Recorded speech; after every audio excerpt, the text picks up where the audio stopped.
Proof నేనే యువరానా, ప్రత్యక్ష సాక్షిని.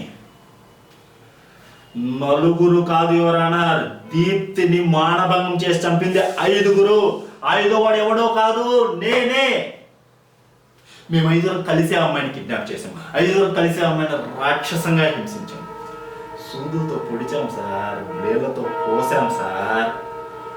1, 2 కాదు ఎవరన్నా, 40 రోజులు ఆ అమ్మాయికి నరకం అంటే ఏంటో చూపించాం. సంపేమని బతిమాడాడు సార్. తను అలా అడుగుతుంటే మా అందరికి ఆనందంగా ఉండేది. సేల్స్ ఎక్కడ ఉంది సార్? ఎరా అంతేగా. డబ్బడిగా సార్, ఇవ్వలేదు. నాకు వాళ్ళకి చెడిపోయిందండి. బ్లాక్మెయిల్ చేద్దామని డిసైడ్ అయ్యా. సిడి ఉందని అబద్ధం చెప్పా, నమ్మలేదు సార్. కేసు పెట్టా, భయపడి పారిపోయారు సార్. నిన్న కోర్టులో నేను పెట్టింది బ్లాంక్ సిడి అని అందరికీ తెలిసిపోయిందండి. అయినా ఇంకో ప్రూఫ్ ఉందని అబద్ధం చెప్పా.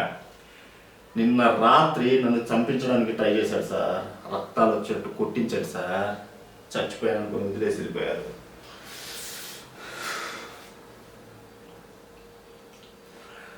చావుదాకా వెళ్ళి నాకు అప్పుడు అర్థమైంది సార్, ఆ అమ్మాయి ఎంత నరక యాతన అనుభవించిందోనని. పశ్చాత్తాపం మొదలైపోయింది. చావాల్సింది నేను, ఇంకా ఎందుకు బతుకున్నానా అనిపించింది. ఇన్ని కోట్ల మంది జనం, దేవాలయం లాంటి కోర్టు, దేవుడు లాంటి మీరు, మీ అందరికీ నిజం చెప్పడానికి బతుకున్నాను అనిపించింది సార్. ఇప్పుడు కూడా సార్ ఎదవా కొందామని ట్రై చేశాడు బయట కోర్టు మెట్ల మీద. ఇంకా నాకు డబ్బు వద్దు సార్, నాకు నిజం కావాలి సార్. మేమందరం దీప్తికి చాలా అన్యాయం చేశాం సార్. మమ్మల్ని వదలదు సార్. సార్ యాక్చువల్గా మేము ఎత్తుకెళ్లాల్సింది దీప్తిని కాదు సార్, మీ మనవరాలు సంధ్యని. నమ్మబుద్ధి కావట్లేదా అండి? సంధ్య సార్ గీతంస్ కాలేజ్ 2nd ఇయర్, రోజు గాజువాక ట్యూషన్కి వెళ్తుంది. మేము వల్లేసిందే మీ మనవరాలు సంధ్యకి సార్. ఫిక్స్ అయిపోయాం సార్, వ్యక్తి మొత్తం అయిపోయింది. కరెక్ట్గా ఎత్తుకెళ్లాల్సిన రోజు సంధ్య రాలేదండి, ఈ దీప్తి దొరికింది. నేను వద్దన్నానండి, కానీ మణిగాడే సార్ ఒప్పుకోలేదు. దీప్తిని ఎత్తుకెళ్ళిపోదాం, ఇది మాత్రం ఆడది కదా, సంధ్య సంధ్య తర్వాత చూద్దామన్నాడండి.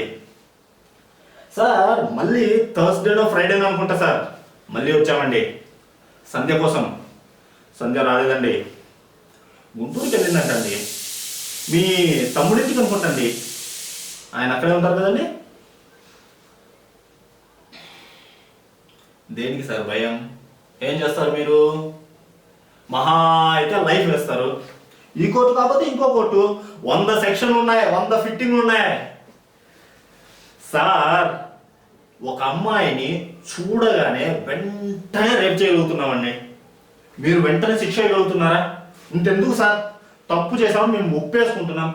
రేపో ఎల్లుండో 2 రోజుల్లో మీరు మమ్మల్ని ఉరి తీయగలుగుతారా?